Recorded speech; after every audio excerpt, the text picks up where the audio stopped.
Celestial, te agradecemos por esta tarde, gracias por tu presencia, Señor, gracias porque ayer tuvimos nuestro servicio después de mucho tiempo, Señor, y ahí estuvimos congregados, alabándote, gozándonos, disfrutándonos los unos de los otros allí en el templo, Señor, porque sabemos que básicamente el templo, Señor, somos nosotros. Cada uno de nosotros somos miembros de tu carne y de tus huesos, nosotros somos el templo del Dios viviente, no el local, no las paredes, no las instalaciones, sino nosotros, Señor. Nuestros cuerpos son templo de tu Espíritu Santo y cuando estamos reunidos dos o tres, tú estás allí en el medio. Gracias por darnos la oportunidad de reabrir nuestra iglesia, Señor.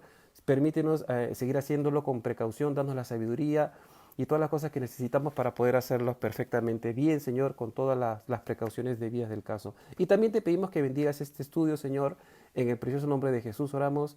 Amén. Ok, hermanos, entonces, epístola a los filipenses. Lo importante básicamente del escenario contextual, temporal, es que Filipo era una ciudad prácticamente como una Roma en miniatura. Entonces, normalmente cuando algunos misioneros tienen en su corazón salir a predicar el Evangelio, ¿ya? Normalmente siempre la inclinación para predicar el Evangelio es predicar el Evangelio y a través de la ayuda social. Y por eso se usan de alguna manera objetivos básicamente con algunas características específicas, como por ejemplo, ciudades muy pobres, pueblos abandonados, ciudades que están entre 2 o 3, 4 cerros. Y entonces normalmente la misiología en la actualidad tiene este enfoque, es decir, uno piensa que, o algunos misioneros, no todos, pero piensan que ser misionero, salir en un viaje misionero para predicar el Evangelio, el objetivo primario por excelencia serían pues las ciudades más olvidadas y pobres en donde no tienen nada para comer, etcétera, etcétera, etcétera. Pero sin embargo, nosotros vemos aquí en Hechos de los Apóstoles, cuando el Señor y el apóstol Pablo movió al Señor y a los apóstoles para hacer los viajes misioneros, Pablo, Bernabé, y estaba acompañado con Lucas, y Pablo conoció a Timoteo y lo llevó en sus viajes y todo, que no necesariamente iban a las ciudades más pobres a predicar el Evangelio, sino a las metrópolis, a las ciudades principales, en donde reinaba el caos idolátrico completamente, en donde había ya religiones establecidas y un panteísmo total, es decir, una idolatría, un sincretismo aplastantemente fuerte. Era muy difícil en la época en la que Pablo hacía sus viajes misioneros, en donde el Señor escogió el primer siglo, ¿no?, de la iglesia primitiva para mandar a los misioneros. Este escenario era muy duro, era muy difícil ser ateo, por ejemplo, porque todas las culturas tenían deidades, tenían dioses, tenían religiones en donde practicaban diferentes y diversos tipos de abominaciones, incluyendo sacrificios humanos, hasta ese entonces. Entonces, porque los sacrificios humanos no necesariamente era en la antigüedad, antes de la época de Cristo, sino también cuando Nerón castigó a los cristianos culpándolos con el incendio de Roma, también empezaron a incendiar a los cristianos y a tirarlos al circo con los leones porque estaban haciendo ofrendas para satisfacer la ira de estos dioses que habían sido ofendidos, estos dioses romanos, por haber quemado su ciudad o sus templos o una parte de la ciudad que se quemó, en realidad cerca del Coliseo, no fue toda la ciudad de Roma tampoco. Entonces era bien duro llegar a una ciudad, a una metrópolis completa. Filipos era como una segunda Roma. Y presentar el Evangelio allí era muy difícil. O sea, las condiciones culturales eran demasiado duras y aplastantes. Ahora normalmente se estila que hay que llevar el Evangelio a los más necesitados, a los más pobres, a la gente que está completamente sumergida en la pobreza, que no tienen para comer y que no tienen agua y desagüe. ¿De acuerdo? Aunque también es bueno llevar el Evangelio a esas ciudades, ¿no? Pero el principal movimiento del Espíritu Santo no era necesariamente ese objetivo primario. Pablo salió, y ahora vamos a leer, hermanos, no quiero hacer muy larga la introducción, pero vamos a ver cómo el Espíritu Santo guió para llegar a Filipos, que es prácticamente colonia romana y una de las principales ciudades, por uno de los caminos, Ignacia, que era uno de los caminos más populares y más transitados por el comercio de telas que existía en la época. O sea, era digamos, comparando en la actualidad como el canal de Panamá, era ese camino, por así decirlo. Entonces, era bien interesante que el Espíritu Santo movía a los apóstoles, ¿no?, a Pablo y a los que lo acompañaban para llevar el Evangelio de esa manera. no necesariamente enfocándose en los pueblos más pobres. Entonces, para hablar de la ciudad de Filipos, Filipos estaba situada en la provincia de Macedonia, ¿de acuerdo? Al noreste de la isla Tasus y cerca de 14 kilómetros del mar Egeo, ¿no? Entonces se encontraba en la llanura fértil bañada por el río Gangites o Jangites, como algunos pronuncian, cerca del camino que unía Europa y Asia, que este camino se llamaba la Vía Ignacia, de la que estaba haciendo referencia hace un ratito. Ahora, en el año 42 a.C., esto es historia, ¿ya? Octavio y Antonio, amigos de Julio César, vencieron a Bruto y a Casio, que eran como unos mini emperadores de la zona, ¿no? Que conspiradores para matar a Julio César, o sea que había como una especie de revuelta en el mismo imperio. Entonces, en honor a esa victoria, Octavio premió a la ciudad con el título de colonia romana. Y era una Roma en miniatura, como ya dije hace un momento. O sea, Filipos no era un pueblito pequeñito a las costas, ¿no? del continente en donde uno llegaba y bueno, pues habían algunos pescadores y nada más. No era así, era como una Roma en miniatura. Y se le otorgó diferentes, se les otorgó diferentes cosas en las que de alguna manera beneficiaban a sus ciudadanos. Por ejemplo, tenían un gobierno propio, y eso es interesante, porque ya al tener gobierno propio ya tenía autonomía jurisdiccional, gubernamental, y acuérdense que en esa época no existía la policía, solamente estaban los soldados romanos los que impartían la justicia, ¿no? O sea, las ciudades, no existía la policía, sino que las ciudades eran controladas militarmente hablando. Pero tenía su gobierno propio. Recibió también el Jus Italium o el Jus Italium, que era una normativa que el imperio daba a las ciudades que de alguna manera protagonizaban como colonias, y esto las liberaba a ellos, a estas ciudades, de pagar impuestos, lo cual era demasiado rentable, porque para no pagar impuestos y tener negocios en ciudades así, entonces ya se imaginan la población que tenía la ciudad, ¿no? Una ciudad que tenía esto, el Jus Italium, que los liberaba de pagar impuestos. Qué excelente tener un negocio en una ciudad en donde no pagas impuestos.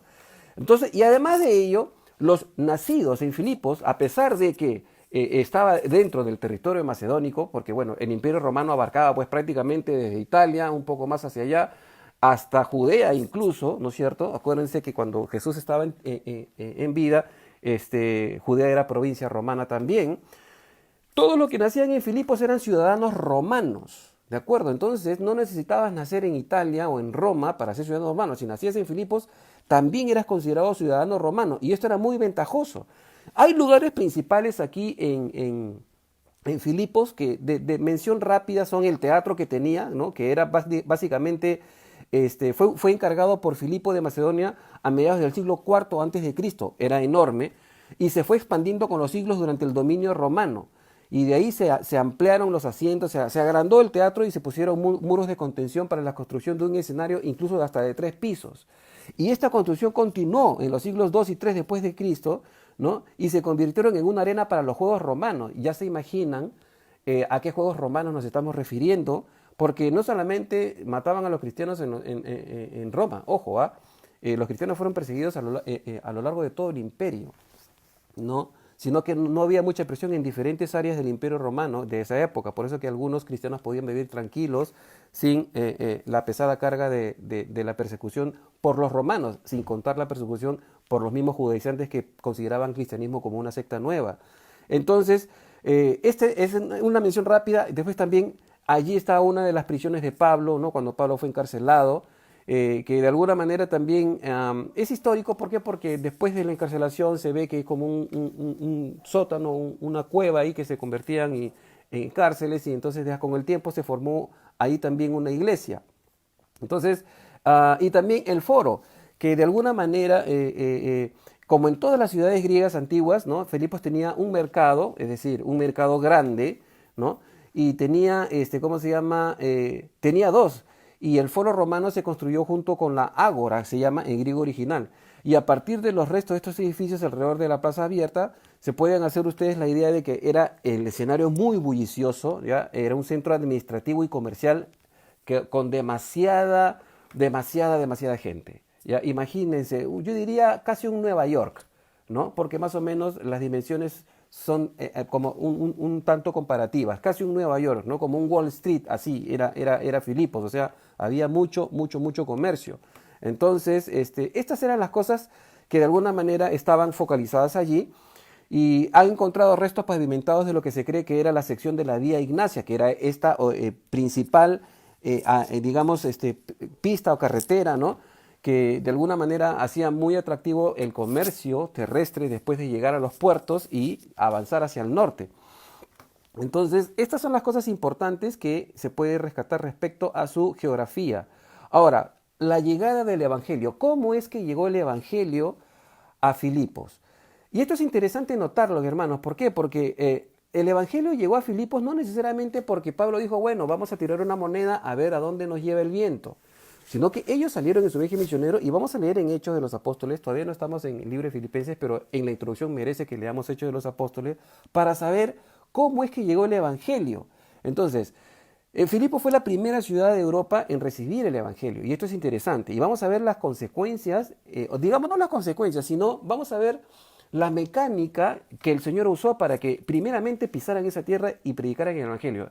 Es decir, no fueron a las ciudades más pobres, había muchos pobres también en la zona de esa época, pero sin embargo el Señor los dirigió a ellos de frente a la ciudad magnánime de la zona, con todo el comercio y con todo el bullicio y con toda la idolatría y con todo, o sea, como metiendo la espada justo en el mero corazón de la región. Vamos a leer Hechos 16 del 6 al 12, más o menos para que tengamos el panorama, ¿ya? Y dice, y atravesando Frigia y la provincia de Galacia, les fue prohibido por el Espíritu Santo hablar la palabra en Asia. De ahí nomás algo nos llama la atención. Y cuando llegaron a Misia, intentaron ir a Bitinia, pero el Espíritu no se los permitió. Y pasando junto a Misia, descendieron a Troas. Y se le mostró a Pablo una visión de noche. Un varón macedonio estaba en pie, rogándole y diciendo, pasa a Macedonia y ayúdanos. Cuando vio la visión, enseguida procuramos partir para Macedonia, dando por cierto que Dios nos llamaba para que les anunciásemos el Evangelio. Cuando dice anunciásemos el Evangelio, es posiblemente que Lucas ya estaba en este viaje, por eso Lucas se incluye, ¿no?, en el conjuntivo que escribe Lucas se incluye porque él ya estaba presente. Versículo 11 dice, zarpamos pues de Troas, vinimos con rumbo directo a Samotracia, y al día siguiente a Neápolis, y de allí a Filipos, que es la primera ciudad de la provincia de Macedonia. Al decir la primera ciudad, se refiere a la principal ciudad, ¿de acuerdo? Y también agrega Lucas aquí, y una colonia. Y estuvimos en aquella ciudad algunos días. Entonces, es más o menos como, de alguna manera nos llama la atención, el Espíritu Santo hizo que llegaran allí. El versículo 6 de Hechos 16 dice, y atravesando Frigia y la provincia de Galacia, donde están todas las iglesias de Galacia, les fue prohibido por el Espíritu Santo hablar la palabra en Asia. La pregunta sería, hermanos, ¿cómo les prohibió el Espíritu Santo no ir? ¿El Espíritu Santo hablaba audiblemente en esa época? Bueno, yo personalmente pienso que sí. En Hechos 13, cuando escogieron a Pablo y a Bernabé para el ministerio de los gentiles, estaban reunidos apóstoles, profetas, ancianos, y dice el versículo en Hechos 13, y dijo el Espíritu Santo, apartarme a Pablo y Bernabé para la obra a la que yo los he llamado. Pero de alguna manera pudiera estar usando Dios también a los profetas, ¿no? El don de profecía también era bastante fluido en aquella época, como lo es ahora, pero no como la profecía que predice eventos futuros de la época, digamos eventos futuros. Y entonces dice acá el versículo 7, y cuando llegaron a Misia intentaron ir a Bitinia, pero el Espíritu no se los permitió. Interesante, ¿no? O sea, ellos no estaban yendo como a ver a dónde caían, estaban siendo guiados en oración para saber dónde el Señor les permitía comenzar a predicar el Evangelio. Predicar un Evangelio a una ciudad que ni siquiera de repente tenían idea de lo que había acontecido en Judea algunos años atrás, que había por ahí un judío que se proclamó Dios y que lo mataron en la cruz, básicamente. Y entonces llegar con un Evangelio así a una ciudad en donde ya tiene un panteón de dioses enormes y diferentes religiones y creencias es bastante duro, ¿no? Es bien fácil llegar a un pueblito pequeñito que tiene de alguna manera alguna tradición católica y decirles Jesús te ama, y ya está, ya te sientes misionero. Pero no es así. Es como, por ejemplo, ahorita te vayas a una de las universidades más populosas de Europa, que de repente son todos sus profesores agnósticos o ateos o materialistas, e intentes hablar de la Biblia y de la parte espiritual o ontológica del hombre. Se van a reír de ti. Y así es como el Espíritu Santo escogió esta ciudad, llena de idolatría y llena de un montón de cosas que, entre comillas, atemorizaba a los que querían predicar el Evangelio. Había que ser, como se dice coloquialmente hablando, bien achorados para llegar a una ciudad como esa y presentar un Evangelio que ni idea tenían, ¿no?, de que había existido un evento en Judea, que ahora hay una nueva religión, entre comillas, que están viniendo a predicarnos acá, ¿no? Y hay incidentes que vamos a leer después que pasaron también. Entonces, tres sucesos importantes, hermanos, en esta parte de cómo llegó el Evangelio a Filipos. El primer suceso importante, ¿no?, lo encontramos en Hechos 16, versículos 14 y 15, en donde se narra la conversión de Lidia. El segundo hecho es la mujer poseída por el espíritu de adivinación, que están en Hechos 16, del 16 al 22. Y después la conversión del carcelero, en Hechos 16, 23 al 24. Vamos a leerlos rapidito para que nos demos cuenta de qué, o sea, cuál era el escenario que estaba pasando en ese momento. Entonces dice, Hechos 16, del 14 al 15 dice, entonces una mujer llamada Lidia, vendedora de púrpura. Ahí ustedes se dan cuenta nomás. Esta mujer era vendedora de púrpura. ¿Por qué? Porque era un ingrediente para el teñido de las telas. Mucho comercio de telas en esa época. Era uno de los negocios redondos de la época. Dice, entonces una mujer llamada Lidia, vendedora de púrpura de la ciudad de Tiatira, que adoraba a Dios. Acá Lucas está siendo enfático, dice que adoraba a Dios. Estaba oyendo y el Señor le abrió el corazón de ella para que estuviese atenta a lo que Pablo decía. Y cuando fue bautizada y su familia nos rogó diciendo, si habéis juzgado que yo sea fiel al Señor, entrad en mi casa y posad, y nos obligó a quedarnos. Interesante, ¿no? Esta mujer, bueno, Lucas dice que ella adoraba a Dios, pero no sabemos realmente a qué tipo de Dios ella adoraba. De Lidia no se menciona mucho.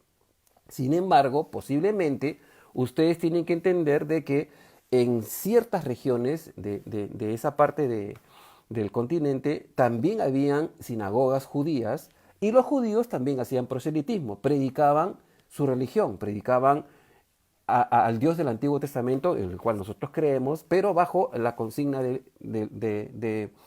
digamos, la religión judía, ¿no? Es decir, como judaizantes. O sea, ellos hacían proselitismo para la religión, para que se conviertan al judaísmo.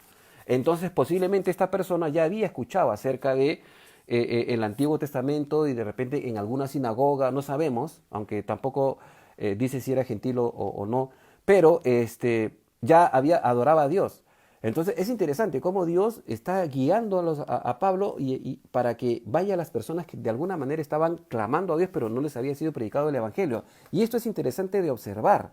Ahora, lo que me llama la atención, en el versículo 15 dice que después de que se convirtió, el versículo 15 dice, y cuando fue bautizada y su familia, entonces rogó diciendo, si habéis juzgado que yo sea fiel al Señor, entrad en mi casa y posad, y nos obligó a quedarnos. Esto habla de un bautismo inmediato, es decir, conoce al Señor, le hacen conocer al Señor Jesucristo como Señor y Salvador y automáticamente los bautizan. O sea, no pasaron por un curso de preparación para el bautizo como algunas denominaciones ahora requieren. Hay unos que dicen, no, que el bautismo es demasiado ceremonioso, demasiado significativo y tienes que llevar un curso de 6 meses para realmente te certifiques tú y te convenzas de que el bautismo es un paso de fe importantísimo, que por acá y que por allá, y eso como es un sello y es un símbolo y es una ordenanza que dijo nuestro Señor Jesucristo, entonces tienes que llevar una capacitación, bla, bla, bla. Pero la verdad es que no, porque si hablamos del bautizo como requisito para la salvación, nos encontramos en la palabra de Dios de que no es indispensable. Y les explico por qué. ¿Se acuerdan de uno de los 2 ladrones que estaba al costado de Jesús? Jesús le dijo bien claro, de cierto te digo que hoy día estarás conmigo en el paraíso. Y que estaba clavado no tuvo tiempo de bajarse, bautizarse, volverse a clavar y morir. Murió allí, sin bautizarse, pero fue salvo. Entonces, ¿el bautismo es un requisito para la salvación? Según las Escrituras, no. Pero los apóstoles, cuando iban y predicaban, también practicaban el bautismo. Es interesante. Y no pasaban por ningún cursillo previo. Vamos a ver otro incidente también. Entonces, este es el primer evento. El segundo evento principal que sucedió, ¿ya?, era la chica poseída por el espíritu de adivinación. Leemos en el mismo capítulo 16 de Hechos, del 16 al 22, dice, aconteció que mientras íbamos a la oración, es decir, ya de repente había gente que estaba yendo a la oración, posiblemente en alguna sinagoga tal vez, porque todavía la iglesia no estaba establecida, salió al encuentro una muchacha que tenía espíritu de adivinación, la cual daba gran ganancia a sus amos. adivinando. Interesante. Esta, siguiendo a Pablo y a nosotros, daba voces diciendo: estos hombres son siervos de Dios Altísimo, quienes anuncian el camino de salvación. Y esto lo hacía por muchos días. Mas desagradando a Pablo, éste se volvió y dijo al Espíritu: te mando en el nombre de Jesucristo que salgas de ella. Y salió en ella, y salió en aquella misma hora el demonio, se supone, ¿no? Entonces, es interesante. Ellos llegaron a la ciudad, parece que estaban dirigiéndose a la sinagoga, ya habían algunos que habían creído y estaban dirigiéndose a la oración. Había una chica que siempre estaba haciéndolo por varios días. Estos son siervos del Altísimo, han venido anunciándonos el camino de salvación. Como en coloquial, reventando cohetes, haciendo fama. Y Pablo lo estuvo soportando por algunos días, hasta que cansado de esto le dijo: te reprendo que salgas demonio de esta persona. Era un demonio de adivinación. Y cuando el demonio salió, ya vamos a ver lo que pasó. Versículo 19 dice: pero viendo sus amos que había salido la esperanza de su ganancia, prendieron a Pablo y a Silas y lo trajeron al foro ante las autoridades. Y presentándolos a los magistrados dijeron: estos hombres, siendo judíos, alborotan nuestra ciudad, ¿no? Y enseñan costumbres que no nos es lícito recibir ni hacer, pues somos romanos. Y se agolpó el pueblo contra ellos, y los magistrados, rasgándose las ropas, echaron a azotarles con varas. Interesante. Pablo aquí reprendió a este espíritu de adivinación, y como este espíritu de adivinación daba gran ganancia, usamos, es decir, la usaban para, era agorera y consultaban, lo que indica que había cierto grado de ocultismo, espiritismo en la época. Ojo, el ocultismo no es nuevo, es muy antiguo, desde Babel. ¿No es cierto? Y esto sucedía allí. Entonces, como ya la tipa no estaba poseída por este demonio de adivinación, ya no podía adivinar nada, y pues los amos de esta chica los capturaron a ellos. Entonces, el versículo 23 dice: después de haberles azotado mucho, porque los capturaron y los metieron a la cárcel, en esa ciudad, en una carceleta tal vez. Después de haberles azotado mucho, los echaron en la cárcel, mandando al carcelero que los guardase con seguridad, el cual, recibido este mandato, les metió en el calabozo de más adentro, es decir, el que estaba al fondo, en el peor hueco, y les aseguró los pies con el cepo, o sea, no se podían escapar. Pero a medianoche, orando, Pablo y Silas cantaban himnos a Dios, y los presos los oían. Y esto es de locos, hermanos, porque terminamos con el versículo 26, dice: entonces sobrevino de repente un gran terremoto, de tal manera que los cimientos de la cárcel se sacudían, y al instante se abrieron todas las puertas. Qué casualidad, se abrieron todas las puertas, pero no se cayó ninguna pared. Y las cadenas de todos se soltaron. Otra casualidad, el terremoto abrió las puertas y las cadenas, pero no se rompió, no se rajó ninguna pared. Y dice: despertando el carcelero y viendo abiertas las puertas de la cárcel, sacó la espada y se iba a matar, pensando que los presos habían huido. Mas Pablo clamó a gran voz diciendo: no te hagas ningún mal, pues todos estamos aquí. Él entonces, pidiendo luz, se precipitó adentro, y temblando se postró a los pies de Pablo y Silas, y sacándolos les dijo: señores, ¿qué debo hacer para ser salvo? Interesante. Hasta aquí hay algo que hay que notar. Primero, cuando ellos son azotados y están en la cárcel, en el hueco más profundo, y atrapados los pies con el cepo y todo esto, estaban cantando alabanzas. ¿Se imaginan eso, hermanos? Después de haber sido azotados, no se imaginen los azotes con unos latiguitos como el chicotito de San Martín con el que nos pegaban a nosotros cuando éramos niños. Los azotes de los romanos eran una cosa seria. Te pelaba la espalda y se te veían hasta las costillas de la espalda, hasta el omóplato, el hueso del omóplato, así quedabas de dañado. A ser azotado por un guardia romano ya no quedabas igual, tu espalda simplemente ya quedaba desfigurada y con marcas para toda tu vida, porque los azotes eran completamente, eran sanguinarios, tenían piedrecitas, metales, puntitas de huesos, puntitas de piedras, que cuando te caía el azote y sacaban, te pelaba la espalda. Y así, con todo, estaban ellos cantando alabanzas a Dios. Y obviamente el Señor, por la providencia, se dio un terremoto, se soltaron todos los presos, y el soldado romano se iba a matar, lo cual es una prueba de que ningún soldado podía perder la encomienda, porque si a un soldado lo mandaban a cuidar a alguien, y ese alguien se escapaba, el soldado era muerto porque pagaba con su vida el haber no cumplido con su deber. Pero sin embargo Pablo le dijo: no te mates, acá estamos, nadie ha escapado. Y cuando el carcelero vio, se tiró de rodillas delante de Pablo, y Pablo le dice: no te hagas ningún daño, todos estamos aquí. Y entonces el carcelero le dice, bueno, ¿y qué puedo hacer? ¿Qué debo hacer entonces para ser salvo? Ahora, no sabemos de qué tipo de salvación le está preguntando, pero Pablo le dice bien claro, versículo 31, cree en el Señor Jesucristo y serás salvo tú y tu casa. Y le hablaron la palabra del Señor, él y a todos los que estaban en su casa. Y él, tomándolos en aquella misma hora de la noche, les lavó las heridas y enseguida se bautizó él con todos los suyos.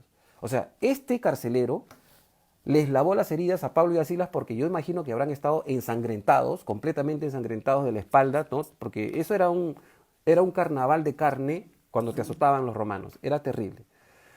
Y les lavó las heridas, los curó, pero miren lo que dice acá, y enseguida se bautizó, él con todos los suyos. O sea, no solamente el carcelero romano, sino su familia también. Interesante, ¿no? Tampoco llevaron un curso de bautismo, perdón, no llevaron una especie de preparación para el bautizo, ¿no? Es que es así. Cuando el Espíritu Santo hace las cosas, hermanos, no existe la parte académica. Solamente existe la verdadera revelación en el corazón del Espíritu Santo. No hay la parte académica. Entonces, es interesante estos hechos. Ahora, ¿por qué los menciono? Porque para que entendamos lo siguiente. Cuando Dios quiere hacer algo, hace algo de alguna manera que deje hitos, que marque las circunstancias para que quede en la memoria de la gente, para que estas cosas que el Espíritu Santo ha permitido o que ha hecho por medio de Pablo o las cosas que sucedieron en estos escenarios, la adivinación, Lidia, la vendedora de púrpura que se convirtió y el carcelero, marquen mentalmente la verdad y el poder que se tiene cuando alguien va a predicar el Evangelio. Son hitos históricos. Por eso que hasta nuestros días ha llegado esto. Esta narrativa de Lucas en Hechos no solamente es una cuestión como un cuento bonito, es historia, ha sucedido. Y esto se graba para certificar que fue Dios quien nos estaba guiando. Entonces, aparte de esto, también hay una pregunta que yo quisiera formular aquí. Esta divina los estaba ensalzando a ellos. Y la pregunta es, ¿la adulación a tu persona te afecta realmente cuando alguien siempre está hablando bien de ti y te revienta cohetes? Estos son siervos del Dios Altísimo. Han venido a enseñarnos el camino de salvación. Era verdad lo que estaba diciendo este demonio, porque era un demonio el que estaba dentro de la divina. Pero Pablo reprendió y lo votó. ¿Por qué? Porque en realidad los siervos de Dios, hermanos, son perfil bajo. No tienen títulos personales, ni nombres personales, ni nombres ministeriales, ni nada. Y eso es interesante, ¿no? O sea, Pablo no llegaba como diciendo yo soy acá fariseo de fariseos y a mí me hacen caso porque yo conozco todo el Pentateuco como lo conocemos todos los que somos fariseos y he sido discípulo de Gamaliel y este es mi currículum y acá yo tengo voz y voto porque me respalda todo mi conocimiento. No, no era así. ¿De acuerdo? Entonces es interesante cómo reaccionamos frente a la dificultad cuando se presenta. Cuando Pablo y Silas estaban ahí presos. ¿Nos amedrentamos o cantamos alabanzas en medio de la enfermedad y la tribulación? ¿No? O sea, y por último, ¿no? Los maltratos y las situaciones difíciles nos hacen dudar de la voluntad de Dios. Imagínense que en plena cárcel de repente Pablo mirando a Silas diciéndole, Silas, creo que nos equivocamos. ¿Ah? El sueño que tuve creo que fue la frejolada del día anterior, porque yo he soñado que el Señor nos ha dicho que vengamos para acá. Pero sin embargo, mira, ahorita estamos presos. ¿Qué hacemos, hermano? No sé, déjame ahorita, voy a cantar porque no quiero llorar y la espalda está que me duele porque estoy sangrando hasta ahorita. Imagínense la escena. Sin embargo, estas cosas sucedieron para que nosotros veamos el poder de Dios. Entonces, en este escenario es que llega el Evangelio a la ciudad de Filipos. Y estos ciudadanos han contado, no solamente por el testimonio de Pablo, sino porque Lucas ha hecho su investigación y ha encontrado esto, también a sus conciudadanos. Y la ciudad también ha visto el poder de Dios. Han escuchado el terremoto, escucharon cómo se rompieron las cadenas y cómo se abrieron las puertas y nadie escapó. Y entonces de esa manera se formó la iglesia en Filipos. Es interesante, con estas señales prodigiosas que Dios permitió que sucedan. Ahora, volviendo a la introducción de la carta, ¿cuál es el propósito? Bueno, básicamente el propósito de la epístola es, primero, tres propósitos esenciales, ¿no? Primero, agradecimiento de Pablo a los filipenses por su preocupación por su ministerio y por su persona, porque los filipenses lo apoyaron financieramente en más de una oportunidad. Esto ustedes lo encuentran en Filipenses 1 del 3 al 11 y del 4 del 19 al 10. Y unidad entre los creyentes y la práctica del amor. También porque Pablo dice que somos el mismo cuerpo, etc. Habla de eso, es el propósito de esta carta. Y tercer propósito es advertir contra la actitud de los falsos maestros. En los capítulos 3 el versículo 2 y del 18 al 19 también, ahí lo va a advertir. Ese es el propósito por el cual Pablo escribe esta carta a los filipenses. Entonces los versículos del 5 al 11 del capítulo 2 son parte de la teología de Pablo para mostrar el amor sacrificado que quería que los filipenses practicaran. Ahora, es interesante, Pablo siempre dijo, ¿no? Acá vamos a leer después, siendo en forma de Dios, no estimó el ser igual a Dios. O sea, Dios es absolutamente bueno, Jesús fue perfecto y bueno, y sin embargo, siendo él Dios, se sacrificó por alguien que no era él, es decir, en favor de otros. Y esto es lo que Pablo quiere plasmar en su carta. Ahora, hablando de la fecha de la epístola, por tradición se acepta que Filipenses forma parte de las epístolas del cautiverio, romano, ¿de acuerdo? Pablo escribió la escribió en su primer cautiverio, que duró por lo menos 2 años, por ahí por los años 61 y 62 después de Cristo, en la ciudad de Roma. Ahora, hay algunos que piensan que es en Roma o en Cesarea, pero como no hay una precisión al respecto, ¿no? O sea, normalmente se dice que escribió desde Roma. Entonces, Pablo envió de regreso a Epafrodito, que había estado enfermo, con esta carta, porque era en respuesta a una ofrenda que le habían mandado los filipenses, una ofrenda económica para las necesidades de Pablo. Y esto es interesante verlo, porque básicamente revela el carácter de los filipenses, ¿ya? Es decir, la iglesia de Filipos fue una de las que soportó financieramente en muchas ocasiones a Pablo y a su ministerio. 2 veces mientras estuvo en Tesalónica y una vez cuando estuvo en Corinto. O sea, varias veces estaban soportando a Pablo. Ahora, por medio de Epafrodito, Pablo está agradeciendo a los filipenses escribiéndole esta carta.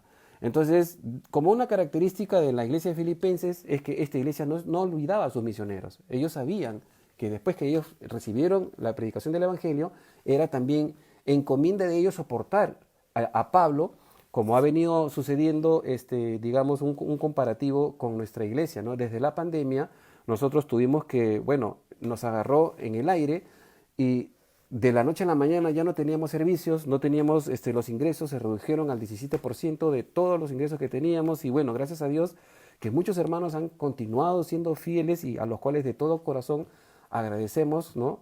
Los pastores de la iglesia porque nos han permitido continuar con nuestro local hasta la fecha, ya reabrimos el domingo ayer y por esa fidelidad se ha mantenido el ministerio flotando y ahora estamos ya reflotando, orando para que el Señor siga proveyendo para todas las necesidades que se presentan. Entonces, ese es el corazón que Pablo estaba rescatando en ese sentido, ¿no? Y bueno, cuando se dice que Filipenses es una de las epístolas de la prisión de Pablo, ¿por qué? Porque desde la prisión Pablo escribió Filipenses, Colosenses, Efesios y también Filemón, ¿no? Desde la prisión. Entonces, por eso se le llama también a Filipenses las epístolas de la prisión. Ahora, esto es lo que fue la introducción. Espero, hermanos, que me dé el tiempo para terminar al menos hasta el versículo 11, porque ahora sí saltamos al capítulo 1, ¿de acuerdo? De Filipenses. Filipenses capítulo 1, versículo 1. Y nos vamos a detener algunas cositas aquí, no voy a leer tan rápido, pero vamos a detenernos. Dice, capítulo 1, Pablo y Timoteo. Filipenses capítulo 1, versículo 1, la versión Reina Valera del 60. Pablo, Timoteo, siervos de Jesucristo a todos los santos en Cristo Jesús que están en Filipos, con los obispos y diáconos. Interesante, una división administrativa bastante significativa. Ahora, la palabra siervos, ustedes la han escuchado hasta el hartazgo, si viene del griego doulos, que significa esclavos de la clase más baja, al punto de desatender sus propios intereses. También vino a significar con el tiempo que esta palabra de que se entregaba la voluntad del esclavo a otro, es decir, el esclavo ya no era dueño de su voluntad. Entonces vino a ser un término más común y general para siervo, entre comillas. Doulos del griego se traduce al español siervo. Como por ejemplo en Mateo 8, 9, ¿no? Sin ninguna connotación de esclavitud, pero eres un siervo de alguien. Es decir, ¿en qué connotación? En el asunto de que tú eres un siervo voluntario. Los judíos no permitían tener esclavos, pero sí tenían siervos. Y cuando el siervo de alguna manera se había convertido en siervo porque tenía una deuda o algo así por el estilo, entonces quería ser liberado, entonces el amo del siervo le decía, bueno, ya eres libre. Y el siervo le decía, no, yo quiero seguir siendo tu siervo, voluntariamente. Entonces se agarraba y se ponía un clavo acá y se clavaba en el marco de la pared, de la puerta de su casa, diciendo, no, yo no quiero ser libre, quiero seguir siendo tu siervo. Es decir, un siervo de manera voluntaria. Y es así como se tiene esta implicancia en la palabra cuando Pablo usa siervo de Jesucristo. Es decir, Pablo es siervo de Jesucristo no porque Dios lo agarró del cuello, sino porque Pablo, después de haber sido siervo de Satanás, instrumento de Satanás para matar a cristianos, como él también firmó las cartas para Esteban, ahora pasó a ser un siervo voluntario de Jesucristo. Entonces Pablo es siervo voluntario, ¿no?, de Jesucristo, pero por su voluntad propia, no porque Dios lo está agarrando el cuello. O sea, Pablo quiso someterse a Cristo Jesús. Entonces, en ese sentido, él ya no era dueño de su voluntad, él había ofrecido su voluntad, ¿no?, y se había ligado a su nuevo dueño, que era Cristo Jesús, el Señor que se le apareció y le dijo: Pablo, Pablo, o Saulo, Saulo, ¿por qué me persigues? Yo soy Jesús a quien tú persigues. Entonces ahí es donde ya Pablo dijo: ok, las cosas cambian acá. Y Pablo se identifica a sí mismo como siervo de Jesucristo, pero no con el sentido de exaltación, como ahora, ¿no? El siervo de Dios, y revientan cohetes y prenden reflectores. No es esa la connotación. ¿De acuerdo? Se ha tergiversado mucho este término en la actualidad. Ahora, hablando de Timoteo, porque dice Pablo y Timoteo. ¿Quién fue Timoteo? Hechos 16 también dice, del versículo 1 al 5 dice: después llegó a Derbe y a Listra, y aquí había allí cierto discípulo llamado Timoteo, hijo de una mujer judía creyente, o sea que era judía, pero que había creído en el cristianismo, pero de padre griego, y daban buen testimonio de él los hermanos que estaban en Listra e en Iconio. Quiso Pablo que éste fuese con él, y tomándolo le circuncidó por causa de los judíos que había en aquellos lugares, porque todos sabían que era de padre griego.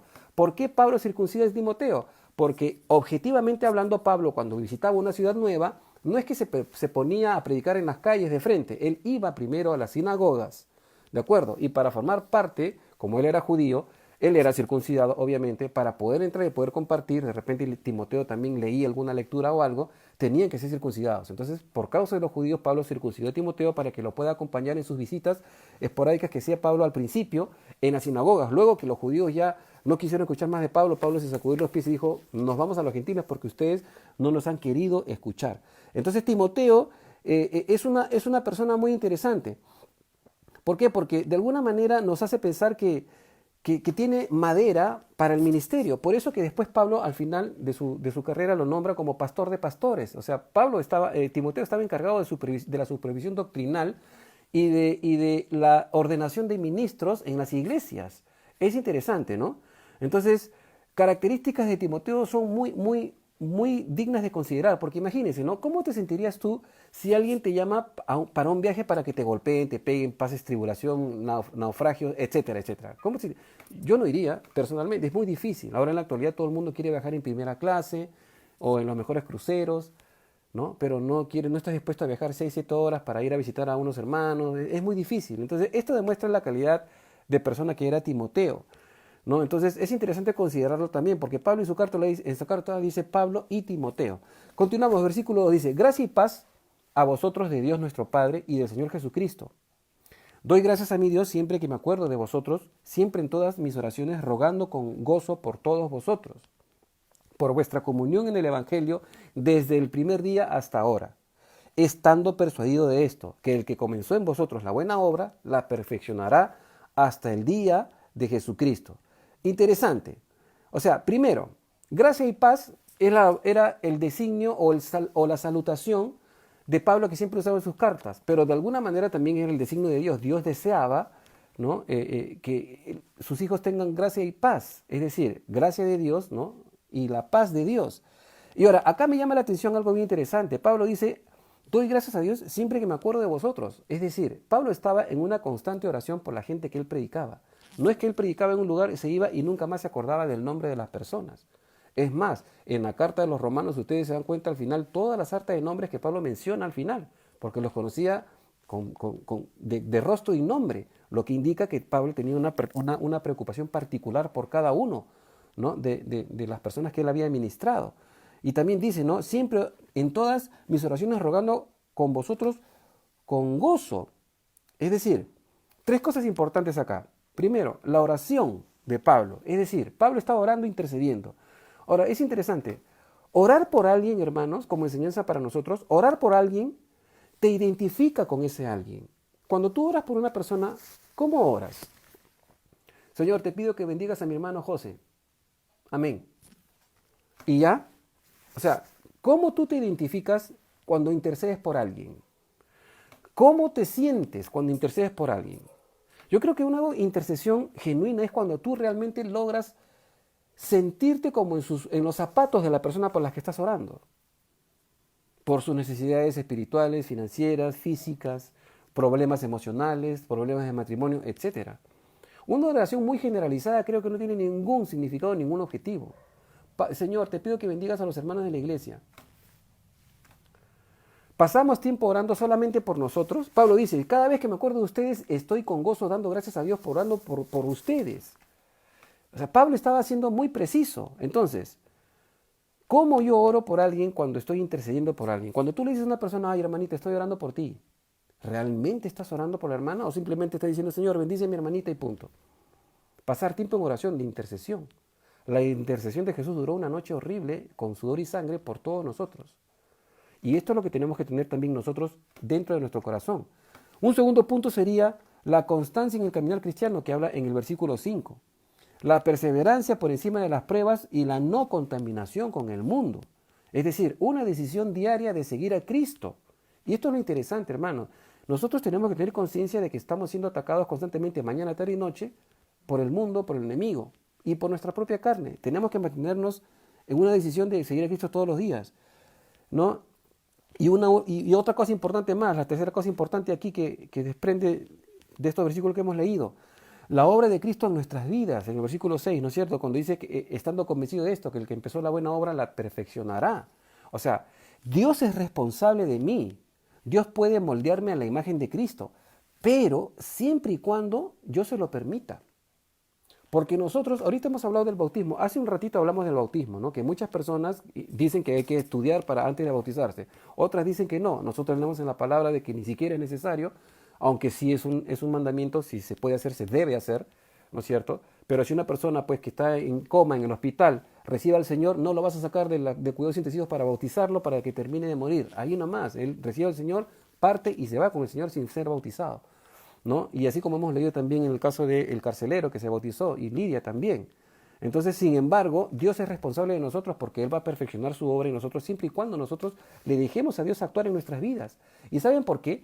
Porque yo he visto cristianos, hermanos, que con bautizo y todo son más carnales y lo veo en sus redes. Ya fueron bautizados hace años, pero hablan como si ni siquiera hubiesen leído la Biblia. Y es una tristeza, pero es una verdad. Así que el bautismo no te transforma tampoco, ¿no? Entonces la decisión de seguir a Cristo y el perseverar depende de nosotros. Por eso Jesús dice también, el que persevera hasta el fin será salvo. Versículos 7 y 8. Como me es justo, Filipenses 1, 7 y 8, como me es justo sentir esto de vosotros, por cuanto os tengo en el corazón y en mis prisiones y en la defensa de la confirmación del Evangelio, todos vosotros sois participantes conmigo de la gracia, porque Dios me es testigo de cómo os amo, con el entrañable amor de Jesucristo.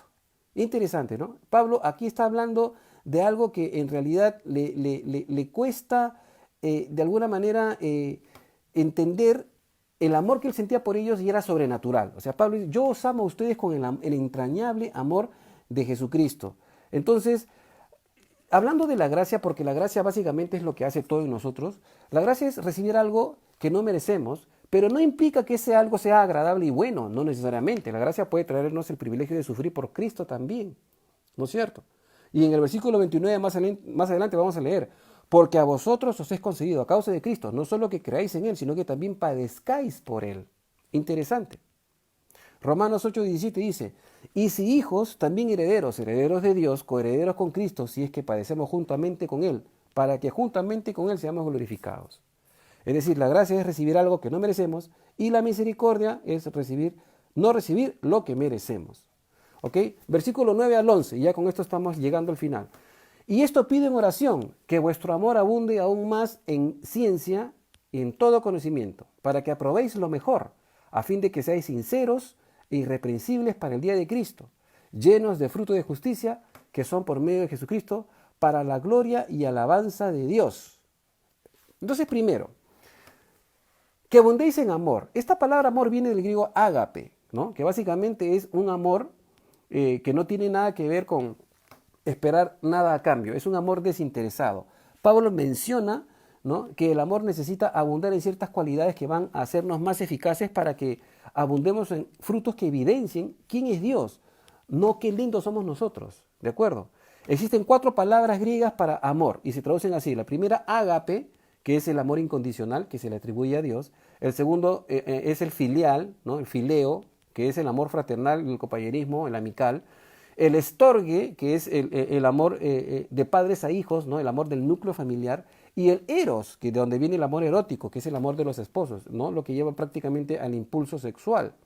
Entonces, las palabras que aquí quisiera terminar con el estudio de hoy día para analizarlas, es interesante porque Pablo dice acá que abundéis en ciencia, ¿de acuerdo?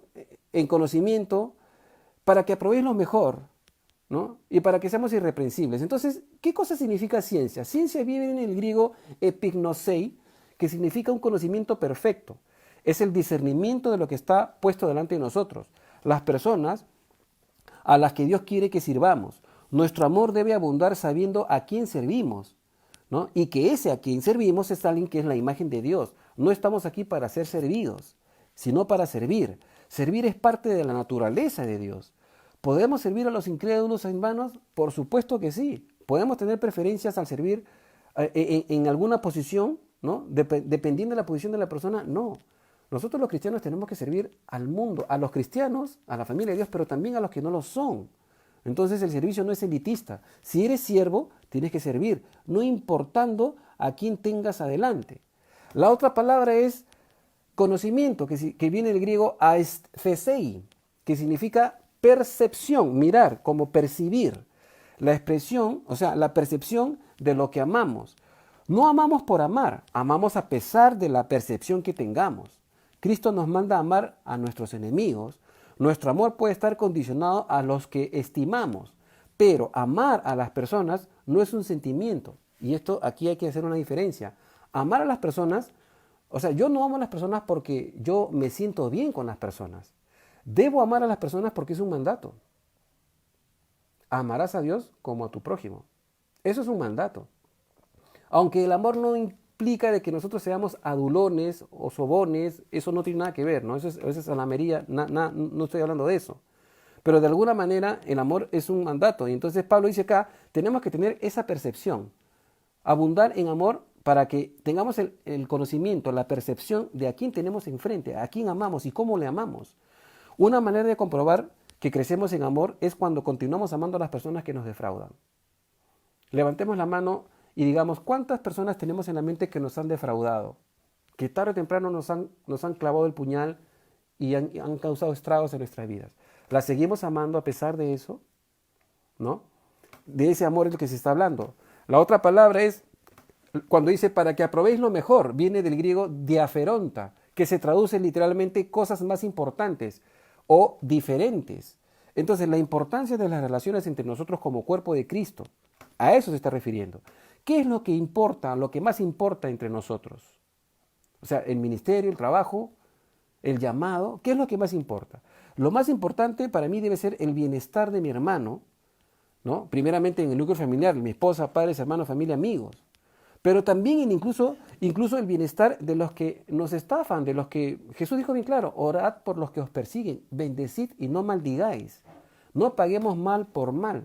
Ahora, con este gobierno que tenemos y con la situación política, he visto cómo los ánimos han sido exacerbados, hermanos, y muchos hermanos realmente, o sea, creo que, bueno, no sé si decir la pandemia, más la coyuntura política les ha causado estragos emocionales, porque he visto, en las redes he visto cómo cristianos, es desagradable decirlo, pero vergonzosamente postean o suben cosas que con insultos y todo, que insultando al presidente y haciendo cosas que no, o sea, no pueden salir de nuestros labios, ni de nuestros dedos, ni de nuestro Facebook, ni de ningún lado donde nosotros tengamos comunicación o podamos expresar comunicación, porque eso avergüenza primeramente tu vida personal como cristiano, ¿no? Yo no puedo decirle al presidente, no puedo calificar al presidente con adjetivos calificativos peyorativos y después decirle a otra persona, Cristo te ama, yo también te amo, conoce a Jesús, que Jesús es amor.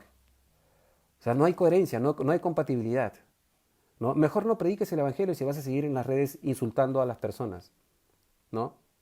No quiero ser ofensivo, pero sí tengo que ser dramático. porque es una vergüenza que haya cristianos que insultan a las personas. Estas personas son imagen de Dios, ¿no? O sea, pero igual, que no estemos de acuerdo con ellos no significa que tengamos que insultarnos. Sobre todo si somos cristianos, porque tenemos una fuente de agua viva, no una fuente de aguas servidas. Esa no es nuestra comunicación. Por último, cuando Pablo dice irreprensibles, para que seáis irreprensibles, ¿a qué se refiere con irreprensibles? Viene del griego aproskopoi, que significa básicamente sin causar tropiezo. Interesante. Es decir, cumpliendo los tres puntos anteriores o los tres adjetivos que hemos visto, ¿no?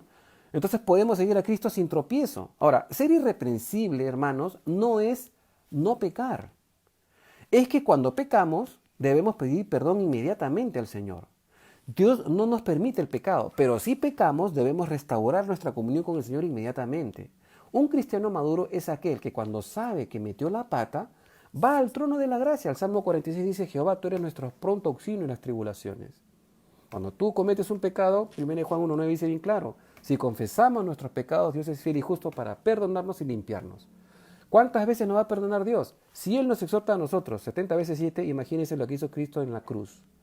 Cristo nos perdonó los pecados de ayer, de hoy y de mañana. ¿Eso me permite a mí pecar? Por supuesto que no. Yo debo examinarme. Si sigo hablando como hablo, si sigo posteando lo que posteo, si sigo escribiendo lo que escribo, si sigo maldiciendo como maldigo, de repente no soy cristiano o el Espíritu Santo no está en mí y simplemente tengo un conocimiento teórico de Dios. Porque el Espíritu Santo no puede contradecirse a sí mismo, a no ser que tú estés desobedeciendo a Dios y estés pecando. Examinemos lo que hacemos en las redes, examinemos cómo nos expresamos a un mundo que necesita a Cristo y el amor de Cristo, en vez de estar maldiciendo, insultando, en vez de estar haciendo todas estas cosas. Entonces, con esto cerramos, hermanos. Debemos restaurar nuestra comunión con Dios y con nuestro hermano también, ¿no? Yo ya le pedí perdón al Señor, pero en tu corazón sigues odiando a tu cuñado, a tu tía, a tu primo, o a tu padre, etc. No, no es suficiente. Tienes que ponerte a cuenta también con las personas. Y de esto está hablando Pablo. Entonces, también con mayor razón, reconciliarnos con aquellos que no son cristianos. Hay cristianos que viven en una burbuja del cristianismo. O sea, solamente respetan a los cristianos, pero no respetan a los que no son cristianos. Y esto está perfectamente equivocado. Tenemos que respetar y ser testimonio y luz, con mucho mayor razón, a aquellos que no conocen el Evangelio, para presentarles a un Dios que les puede perdonar sus pecados y salvarlos de la condenación eterna. Y no solamente tener la preferencia por los cristianos. Hermanos, lo dejamos ahí. Tengo que hacer una oración. No quiero robar más tiempo porque quiero reforzar el anuncio del principio. Padre Celestial, gracias te damos por esta tarde. Gracias porque, Señor, por medio de este libro de Filipenses, tú nos vas a hablar, ya nos has hablado. Nos has dicho las cosas que han pasado antes de que se forme la iglesia allí, los eventos especiales que de alguna manera han marcado históricamente la ciudad y las personas de esta ciudad, una ciudad completamente plagada de idolatría, de cosas que de alguna manera te ofendían, Señor, pero tú escogiste y prohibiste incluso para que ellos descendieran en otros puertos y descendieran justo en el puerto que los llevaba a Filipos. Y así Pablo y Silas llegaron y compartieron el Evangelio bajo tu dirección. Oramos por esa dirección para nosotros también como iglesia, de manera personal, como cristianos, Señor. Y también permítenos, Señor, recordar los hitos en nuestras vidas, aquellas cosas que tú has marcado en nuestras vidas, lo que certifica que tú estás presente en nuestras vidas. Gracias por este estudio. En el nombre de Jesús oramos. Amén.